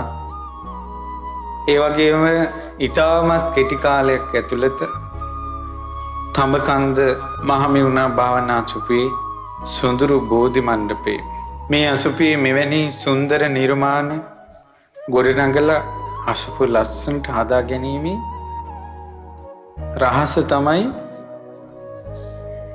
පළවෙනි එක තමයි අපේ පඤ්ඤානන්ද ස්වාමීන් වහන්සේ ඉස්සෙල්ලාම බෝධියට පිදුවා. ගරු කළ යුතු තැනට ගරු කළා. බෝධි මණ්ඩපේ ඉස්සෙල්ලාම සුඳුරු හැදුවේ. ඊට පස්සේ වඳින්න ගත්තා. ඊට පස්සේ තමයි විහාරගේ සෑරජානන් වහන්සේ මේ ලස්සන ධම්සභා මණ්ඩපේ මේ ටික දෙනෙක් මිනිස්සුත් එක්ක එකතු වෙලා උපාසක උපාසිකාව සමග එකතු වෙලා මේ පින කළා. මේ පිටිපස්සේ සත්පුරුෂ දෙවිවරුන්ගේ උපකාර තියෙනවා නෑ කියන්න බෑ. මේ භූමියට අරක්ගත් දෙවිවරුන්ගේ උපකාර තියෙනවා නෑ කියන්න බෑ. ඒ නිසා සකල දෙවියෝ මේ පින් අනුමෝදන් වෙත්වා. දෙව් යසීසුරෙන් වැඩිත්වා. මේ සංගරුවනත් මේ භූමියත් ආරක්ෂා කරත්වා. දෙවියන්ද නිවනින් සැනසෙත්වා. ඒ වගේ මේ අසපු භූමියේ පූජා කළ පින්වත් නන්දසේන මහත්මයා ඇතුළු මේ ආරම්භයේ පටන් හිටපු යම් කෙනෙක් මිය ගොස් සිටිත්නම් ඒ සියලු දෙනාට මේ පින් අනුමෝදන් වේවා. විශේෂයෙන් අද ධර්ම දානය ලබා දෙන ධර්ම දායකත්වයේ දරන අබේරත්න මහත්මයාගේ නමින් මිය පරලෝකීය මෑණියන්ට පියාණන්ට සහෝදරයන්ට සහෝදරයාට මේ පින් අනුමෝදන් වේවා. ශ්‍රියාලතා මහත්මිය නමින් මිය පරලෝකීය මෑණියන්ට පියාණන්ට සහෝදරියට සහෝදරියන් දෙදෙනාට මේ පින් අනුමෝදන් වෙත්වා. මේගේ ඥාතීන් ඔබ කවුරුත් නමින් පරලෝ සැපයටපත් වේවා. නිවනින් සැනසෙත්වා. අප්‍රේල් 9 උපන් දිනය අබේරත්න වික්‍රමසිංහ මහත්මයාට නිදුක් නිරෝගී සුව දීර්ඝායුෂ සම්පන්නිය ගෞතම සසුනේ පිහිට රැකවරණ සැලසේවා. ඒ වගේම ධර්ම දායකත්වයේ සැලසූ ඉතාලියේ බොලොඤ්ඤෝ නගරයේ පදිංචි පින්වත් ශ්‍රියාලතා ලියනගේ මහත්මිය සඳිනී දියණිය සහ තාරක පුතා ඒ පින්වතුන්ට නිදුක් නිරෝගී සුව සැලසේවා. ඉතාලියේ මිලානෝ මහ බෙවුනා භාවනා අසුපුට සම්බන්ධ සදහැවතුන්ට සිත් වේවා. ඒ ධර්ම දානීය අද මෙවැනි සොඳුරු දහම් පණිවිඩයක් ධර්ම දානයේ ලෙස ලෝක සත්වයාට බෙදා හරින අනන්ත අප්‍රමාණ පුණ්‍යස්කන්ධය අනුහසින් යහපත් සසර පුරුදු තුලින් අකුසල් මැඩ ගෞතම සසුනේ පිහිට ලබන්නට මේ පින්වතුන්ට වාසනාව උදා වේවා. ගෞතම බුද්ධ ශාසනයේ මෙවැනි දහම් පිළිසරණ අපිට ලැබලා දුන්නේ අපගේ පින්වත් ලොකු ස්වාමීන් වහන්සේ. අපේ ලොකු ස්වාමීන් වහන්සේ පහළ නොවෙන්න අපේ ජීවිතවලට මක්ක වේවිද? ලොකු ස්වාමීන් වහන්සේ පහළ නොවෙන්න කිසිම පෝයක් මේ විදිහට ගෙවෙන්නේ අර්ථාන්විතව. අපි ඒ කාලේ බණට මම පුංචි කාලේ ඉඳලා බණ අහන්න ආසා සීල් ගන්න කැමති කෙනෙක්. පන්සල් වලට හරියට දුවන කෙනෙක්. අපිට බණක් ඇහුණත් පෝය වරුණ කියලා ඇහෙනවා. පෝය වරුණෙන් බණ ඉවරයි.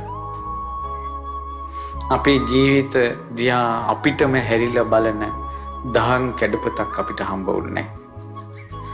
දැන් අපි ওই කිව් බණපද ඔබට ඔබ දිහා බලන දහම් කැඩපතක්. ඔය කියපු බණත් එක්ක ඔයාලා මන් දිහා බැලුවොත් ඔයාලට ධර්මයේ හම්බ වෙලා නැහැ. අනිත්‍ය දිහා බැලුවොත් හම්බ වෙලා නැහැ. ඔයාලට ඔයාලා පේන්න ඕන. බණ කියද්දී මට මාව පේන්න ඕන. එවැනි පිරිසුදු ශ්‍රී සද්ධර්මයන් කියලා දුන්න මාගේ ගුරු දේවෝත්තම පකාගෙත් කල්යාණ මිත්‍ර පින්වත් ලොකු ස්වාමීන් වහන්සේ නිදුක් වේවා නිරෝගී වේවා දීර්ඝායුෂම ලබත්වා. පින්වත් ලොකු ස්වාමීන් වහන්සේ ඇතුළු ගරුතර සංගරුවනට විශේෂයෙන් අපේ කඩවත පඤ්ඤානන්ද ස්වාමීන් වහන්සේ හරියට මහන්සි වුණා. තින් පඤ්ඤානන්ද ස්වාමීන් වහන්සේගේ ශ්‍රද්ධාවන්ත හිත උන්වහන්සේට මේ සොඳුරු රංවන් දන්සභා මණ්ඩපයේ කළ පින සොඳුරු බුද්ධ ප්‍රතිමා වහන්සේ දඹදිව වජිරාසනයේ මතක් වෙන මේ උතුම් ප්‍රතිමා වහන්සේ කරන්න මොල් වෙච්ච පින උන්වහන්සේට නිවන පිණිස හේතු වේවි. සියලු සංගරුවනට අනගාരികා මෑණිවරුන්ට පැවිදි අපේක්ෂක දූපතුන්ට මේ පින් බලයෙන්ම නිවනම ලැබේවා. එවැගේම ජයශ්‍රී මහ බෝධීන් වහන්සේ ඇතුළු බෝධිය රකින්න සෑදී රකින්න සියලු දෙවිවරුන්ට පින් අනුමෝදන් කළා. ඒ වගේම විශේෂයෙන් බුද්ධ ප්‍රතිමා වහන්සේ නිර්මාණය කිරීම සඳහා පූර්ණ දායකත්වයේ දරූ වෛද්‍ය එච් ප්‍රියන්ති රේණුකා මහත්මිය ඇතුළු ධර්මශාලා විදි කිරීම සඳහා මිල මුදල් ශ්‍රමයෙන් දායකෝ දෙස් විදෙස් සියලු දෙනාට පින් අනුමෝදන් වේවා. මෙවැනි සොඳුරු බුදුරුවකට වැඳ මේ දන්සභා මණ්ඩපේ මේ හෝරාවකට වැඩි කාලයක් හෝරා දෙකකට ආසන්න කාලයක් මේ බණහපු පිනම මදිද මේවා කරපු අයට? මේ පමණකින්ම මදිද? බුදු කෙනෙක්ගේ ධර්මය අහන්න සැලසුණා. ඉතින් ඒ නිසා ඇත්තෝ බොහෝ පින් රැස් කරගත්තා. ඉතින් දැක බලා සතුටු ඔබ සියලු දෙනාට මේ පින් අනුමෝදන් වේවා. කොරෝනා වෛරසයෙන් රෝගාතුර සියලු දෙනා ඉක්මනින් නිරෝගී වේවා. ඒ වගේම ලෝක ව්‍යසන වසංගතය දුරින්ම දුරු වේවා. අපි කාටත් මේ ධර්ම දානය දුන් සියලු දෙනාට ඔබ අප කාටත් අයහපත් සසර පුරුදු දුරු කොට යහපත් පුරුදු තුලින් ගෞතම බුද්ධ ශාසනයේ පිහිට පිළිසරණ ලබන්න වාසනාව ලැබේවා. තිරුවන් සරණයි. නමෝ බුද්ධාය. මෙවැනි වටිනා ධර්මදේශනා නැරඹීමට ශ්‍රද්ධා YouTube චැනලය සබ්ස්ක්‍රයිබ් කර සීනුව ලකුණ ඔබන්න.